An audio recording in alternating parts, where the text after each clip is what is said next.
Hello friends, तो guys आज मैं आपको बताऊंगी 4 टक्स ब्लाउज़ की स्टिचिंग करना, जो कि हमारा ये ब्लाउज़ है और इसका जो नेक डिज़ाइन है वो है कट वर्क। तो इसकी नेक डिज़ाइन हमारी रहेगी कट वर्क। तो वीडियो को स्किप नहीं करना है, वीडियो में एंड तक बने रहना है। जो जिसको समझ में नहीं आता है तो प्लीज़ कमेंट करें। और यहाँ पर मैं बहुत से प्रकार के ब्लाउज़ की डिज़ाइनें आप लोगों के साथ शेयर करती रहती हूँ, तो जल्दी से चैनल को सब्सक्राइब कर लें, ठीक है। तो वीडियो को करते हैं हम स्टार्ट। ये मैंने यहाँ पर कटिंग कर ली थी और ये मेरा मेन फैब्रिक है और ये अस्तर वाला फैब्रिक है। और जो पेस्टिंग पेपर मैंने पेस्ट किया हुआ है, मैं बाद में इसकी आपको कटिंग करना बताऊंगी किस तरीके से मैंने इसकी जो कट वर्क डिज़ाइन है वो कट की हुई है। तो मेन फैब्रिक और अस्तर को आपको बिछा लेना है दोनों को। मेन फैब्रिक आपका नीचे की ओर आएगा और अस्तर आपका मेन फैब्रिक के ऊपर आएगा, ठीक है। तो इस तरीके से बिछा लेना है। 3 से 4 आपको अलपिन्स लगा लेनी है ताकि आपका जो फैब्रिक है इधर उधर ना खिसके। अब जैसे जैसे मैंने कट वर्क डिज़ाइन बनाई है वैसे वैसे आपको घुमाते हुए सिलाई करनी है। और जो सिलाई है वो आपके पेस्टिंग पेपर के ऊपर नहीं आनी चाहिए, लाइनिंग पार्ट के ऊपर ही आपको सिलाई करनी है। क्योंकि अगर आप लोग पेस्टिंग पेपर के ऊपर सिलाई करते हैं तो आपका जो गले की जो डिज़ाइन है वो फिनिशिंग से नहीं पलटी जाएगी। तो अस्तर पर आप लोग ये सिलाई करें तो आपके गले की डिज़ाइन बिल्कुल फिनिशिंग से आएगी, ठीक है। अगर आपके पास ये पतला फैब्रिक है, पेस्टिंग पेपर दिखता है आर पार, तो बाद में आप इसको निकाल भी सकते हैं, ठीक है। सिलाई करने के बाद पेस्टिंग पेपर को आप निकाल भी सकते हैं, ठीक है। क्योंकि मेरा पतला फैब्रिक है तो मैं पेस्टिंग पेपर को निकाल दूंगी, ठीक है। अगर नहीं निकालते हो तो कुछ दिन बाद ये धुलने के बाद अपने आप ही निकल जाता है, ठीक है। तो यहाँ पर मैंने सिलाई कर ली है। अब यहाँ पर जो भी एक्स्ट्रा फैब्रिक है इसको आपको कट कर देना है और अस्तर के बराबर से पहले हम एक्स्ट्रा फैब्रिक को कट करेंगे। तो प्रॉपर आपको एक्स्ट्रा फैब्रिक को कट कर लेना है। यहाँ पर कट करने के बाद आपको गले में छोटे छोटे से कट लगा लेने हैं और जैसे जैसे आपने डिज़ाइन की स्टिचिंग की है वैसे वैसे आपको कटिंग करनी है। हल्का सा राउंड लेते हुए बीचों बीच ही आपको कट करना है, जैसे मैं कर रही हूँ। और अगल बगल कहीं भी आपको ये कट नहीं करना है। इसी तरीके से कटिंग कर लेंगे पूरे गले की और छोटे छोटे से हम कट लगा लेंगे। तो यहाँ पर मैं छोटे छोटे से कट लगा लेती हूँ, सिलाई नहीं कटनी चाहिए, इस बात का ध्यान रखें। अब इसके बाद आपको अस्तर और मेन फैब्रिक को पलट लेना है। जो आपकी डिज़ाइन है उसको अच्छे से हम पलट लेंगे। अगर कहीं भी आपकी सिलाई थोड़ी सी ढीली या मतलब जैसे टाँके खुल जाते हैं स्टिचिंग करने के बाद या पलटने के बाद, डिज़ाइनों में अक्सर ऐसा होता है, तो आपको दोबारा से सिलाई कर लेनी है। तो यहाँ पर हम पूरे गले की डिज़ाइन को अच्छे से पलट लेंगे, निकाल लेंगे। फिनिशिंग से आपको निकाल लेना है। निकालने के बाद आयरन कर लेना है, तो इससे आपकी जो डिज़ाइन है बहुत फिनिशिंग से आ जाएगी। तो यहाँ पर हमने हमारी डिज़ाइन को अच्छे से पलट लिया है, आप लोग देख सकते हैं। इसी तरीके से आपको यहाँ पर पलट अब यहाँ पर हमने पूरी डिज़ाइन को पलट लिया है फिनिशिंग से। अब आपको क्या करना है, ऐसे जैसे मैं बता रही हूँ इसी तरीके से आपको पूरे गले पर सिलाई कर लेनी है। तो यहाँ पर हम पूरे गले पर सिलाई कर लेंगे अच्छे से फिनिशिंग से घुमाते हुए, ठीक है। जब भी आप लोग ये सिलाई करते हैं तो ध्यान रखें आपकी जो सिलाई का टाँका है बिल्कुल बारीक रखना है। बाहर की ओर आपकी सिलाई फिनिशिंग से दिखना चाहिए। अगर आप लोग सिलाई का टाँका जो बारीक रखेंगे तो आपका जो नेक रहेगा बहुत फिनिशिंग से दिखेगा, ठीक है। इसी तरीके से आपको यहाँ पर सिलाई करनी है, ठीक है। तो पूरे गले पर हमने यहाँ पर सिलाई कर ली है, आप लोग देख सकते हैं। तो इसी तरीके से आपको सिलाई कर लेनी है पूरे गले पर। तो यहाँ पर हमने सिलाई कर ली है, आप लोग देख सकते हैं पूरे गले पर सिलाई हो चुकी है। नेक भी आप लोग देख सकते हैं कितनी फिनिशिंग से हमारा जो नेक है हमने रेडी कर लिया है। तो इसी तरीके से आपको रेडी कर लेना है। और ये डिज़ाइन बहुत ही सुंदर लगती है पहनने के बाद, जिसको हम इस डिज़ाइन को कट वर्क डिज़ाइन बोलते हैं। तो मैंने बताया था कि पेस्टिंग पेपर भी आप लोग हटा सकते हैं। अगर नहीं हटाना है तो कुछ दिन बाद धुलने के बाद अपने आप निकल जाता है। अगर कोई डायरेक्ट पहनता है तो आपको हटा के देना है पेस्टिंग पेपर, ठीक है। निकाल सकते हैं, कुछ भी नहीं होगा। पूरा पेस्टिंग पेपर आप लोग इसी तरीके से खींच कर निकाल दें या फिर कैंची की मदद से भी निकाल सकते हैं, ठीक है। तो यहाँ पर मैंने पेस्टिंग पेपर को निकाल लिया है। अब ब्लाउज़ को हम पलट लेंगे। पलटने के बाद आपको अस्तर के चारों तरफ सिलाई कर लेनी है। सिलाई करने के बाद जो भी एक्स्ट्रा फैब्रिक है इसको आपको कट करके निकाल देना है। अस्तर के बराबर ही आपको एक्स्ट्रा फैब्रिक को कट करना है, अस्तर नहीं कटना चाहिए, ठीक है। अब यहाँ पर हम एक्स्ट्रा फैब्रिक को कट कर लेंगे। तो एक्स्ट्रा फैब्रिक हमने यहाँ पर कट कर लिया है। अब बीचों बीच से आपको फोल्ड करना है और बीच सेंटर से आपको यहाँ पर कट कर लेना है, क्योंकि हम हुकाई की पट्टी फ्रंट में करने वाले हैं तो बीच सेंटर से हम यहाँ पर कट करेंगे। सबसे पहले कट करने के बाद आपको अब यहाँ पर दोनों पार्ट को एक साथ में रखना है और सिलाई कर लेनी है, ताकि आपका जो अस्तर है इधर उधर ना खिंचे। ठीक है, तो यहाँ पर हम सिलाई कर लेंगे, दोनों पार्ट पर आपको सिलाई कर लेनी है। तो यहाँ पर हम दोनों पार्ट पर सिलाई कर लेंगे। तो दोनों पार्ट पर हमारी सिलाई हो चुकी है। अब जैसे आपके पास कपड़ा बहुत सिल्की टाइप आता है या फिर जॉर्जेट फैब्रिक होता है जिसमें हम टक्स डालते हैं डायरेक्टली, तो हमारा फैब्रिक मेन फैब्रिक छूट जाता है। तो इस तरीके से आपको सबसे पहले सिलाई कर लेनी है सभी टक्स पर। ठीक है, जैसे मैं कर रही हूँ, उसके बाद ही आपको टक्स डालना है।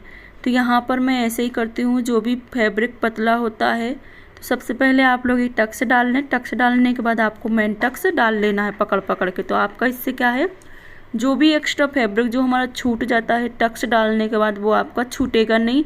इसी तरीके से आप लोग टक्स डालेंगे तो ठीक है। अब यहाँ पर हम टक्स डाल लेंगे, तो आपको टक्स डाल लेना है दोनों पार्ट में। अब यहाँ पर हम बेल्ट को स्टिच कर लेंगे। दोनों पार्ट में आपको बेल्ट की स्टिचिंग कर लेनी है। बेल्ट का आपको एक ध्यान रखना है, दोनों बेल्ट एक साइड के स्टिच हो जाते हैं तो आपको आमने सामने रख के ही स्टिच करना है। मैंने बहुत बार आपको बताया हुआ है हर वीडियो में, तो वीडियो आप लोग देख सकते हो। जिसको नहीं समझ में आता है तो कमेंट भी कर सकते हैं। ठीक है, तो यहाँ पर मैंने दोनों पार्ट में बेल्ट को स्टिच कर लिया है। अब इसके बाद मैं करूँगी हुकाई की पट्टी। तो सबका अलग अलग तरीका होता है, कोई राइट में हाई पट्टी लगवाता है तो कोई लेफ्ट में हुक पट्टी लगवाता है। ठीक है, कोई लेफ्ट में हाई पट्टी लगवाता है तो राइट में हुक पट्टी लगवाता है। तो इस तरीके से आपको अपने अकॉर्डिंग लगाना है। कस्टमर की जो भी डिमांड है, कस्टमर की डिमांड के अकॉर्डिंग आपको लगा के देना है। ठीक है, अब यहाँ पर मैंने 4 टक्स ब्लाउज 4 टक्स भी डाल ली है, बेल्ट की स्टिचिंग भी कर ली है। अब बाकी मेरा जो रहा, अब हम करेंगे हाई पट्टी। सबसे पहले हम हाई पट्टी की स्टिचिंग करेंगे। तो उल्टी साइड से आपको हाई पट्टी को स्टिच करना है। उल्टे पर आपको सीधा रखना है पट्टी को और स्टिचिंग कर लेनी है। 2 सूत के बराबर ही आपको दबाव लेना है, ज़्यादा दबाव नहीं लेना है, नहीं तो आपका जो सिलाई मार्जिन रहता है फिटिंग वाला वो कम हो सकता है। ठीक है, तो 1 घोड़े के दबाव से आपको हाई पट्टी को स्टिच कर लेना है यहाँ पर। तो हम यहाँ पर हाई पट्टी को स्टिच कर लेंगे। अब धागे को कर लेंगे कट। धागा कट करने के बाद आपको पट्टी को पलट लेना है। ऊपर की ओर आपको थोड़ा सा एक्स्ट्रा रखना है। अब दोबारा से हम पट्टी पर स्टिचिंग कर लेंगे, जिसको हम टॉप स्टिच बोलते हैं। इससे आपकी पट्टी में बहुत अच्छी फिनिशिंग आती है। तो ये सिलाई आपको करनी ही करनी है। अब यहाँ पर हम ये सिलाई भी कर लेंगे, एंड तक आपको कर लेना है इसको। ये सिलाई करने के बाद धागे को कर देंगे कट। अब ब्लाउज को हम पलटेंगे। पलटने के बाद ऊपर की ओर से आपको ज़रा सा पट्टी को फोल्ड करना है, जो एक्स्ट्रा है अंदर की ओर, ऐसे आपको फोल्ड कर लेना है। फोल्ड करने के बाद 1 और 2 फोल्ड करना है और पट्टी को आपको स्टिच कर देना है। जो सिलाई आपने पहले की है 1 घोड़े के दबाव से, उसी सिलाई के ऊपर से आपको इसको पलटना है और उसी सिलाई के ऊपर से आपको सिलाई करनी है। ठीक है, अंदर की ओर ज़्यादा सिलाई नहीं लेनी है, उसका रीज़न मैंने पहले ही आपको बता दिया है। अब यहाँ पर हम सिलाई कर लेंगे अच्छे से। तो सिलाई करने के बाद आपको पट्टी अच्छे से फोल्ड कर लेनी है। और अगर आपका फैब्रिक पतला रहता है हाई पट्टी का, तो आपको उसमें अस्तर के साथ उसको स्टिच करना है, उसके बाद ही आपको हाई पट्टी को लगाना है।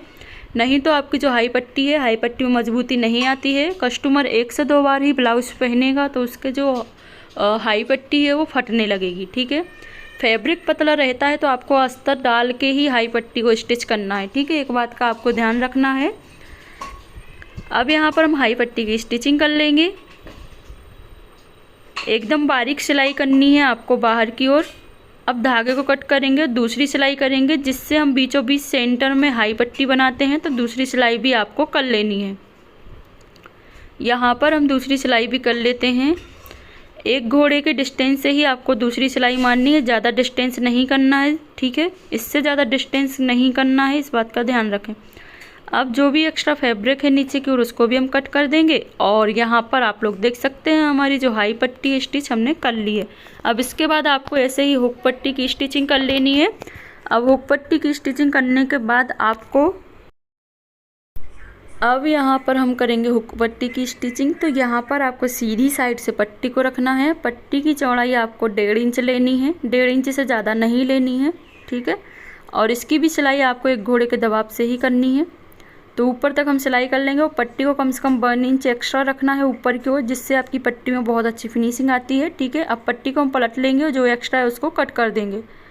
तो पट्टी को पलटना है और टॉप स्टिच कर लेनी है, जिससे आपकी पट्टी में अच्छी फिनिशिंग आती है। तो इसी तरीके से आपको हुक पट्टी लगा लेनी है। हाई पट्टी हम कैसे लगाते हैं, मतलब हाई पट्टी को उल्टे साइड से लगाते हैं और सीधी साइड की ओर पलट देते हैं, लेकिन हुक पट्टी को हम सीधी साइड से लगाते हैं, उल्टी साइड की ओर पलट देते हैं।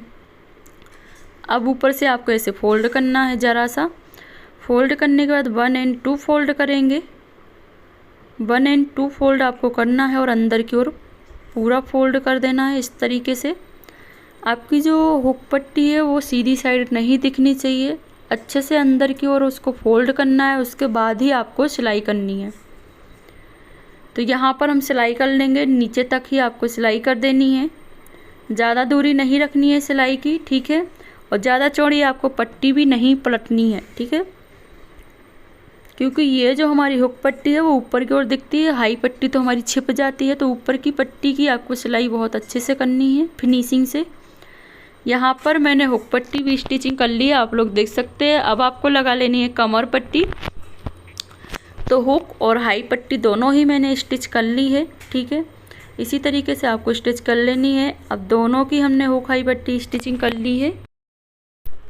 तो यहाँ पर मैंने कमर पट्टी की भी स्टिचिंग कर ली, आप लोग देख सकते हैं। तो कमर पट्टी भी आपको लगा लेनी है। कमर पट्टी जिसको भी स्टिचिंग करना नहीं आता है, सिलाई करना नहीं आता, तो मैंने बहुत बार मेरे वीडियो में प्रॉपर एक एक वर्ड सहित मैंने वीडियो में आपको बताया हुआ है। तो पहले की वीडियो आप लोग जाकर देख ले। ठीक है, तो दोनों में मैंने हुक हाई की पट्टी कमर पट्टी भी स्टिच कर ली। अब मैं दिखाती हूँ आपको हमारे ब्लाउज।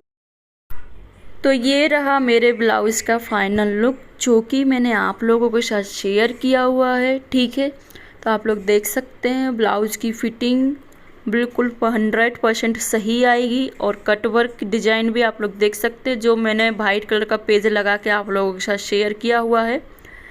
तो जल्दी जल्दी कमेंट करके बताना कैसा मेरा वीडियो लगा है। और जो भी हमारे चैनल पर नए हैं तो प्लीज़ चैनल को सब्सक्राइब करें। Thanks for watching, bye bye guys.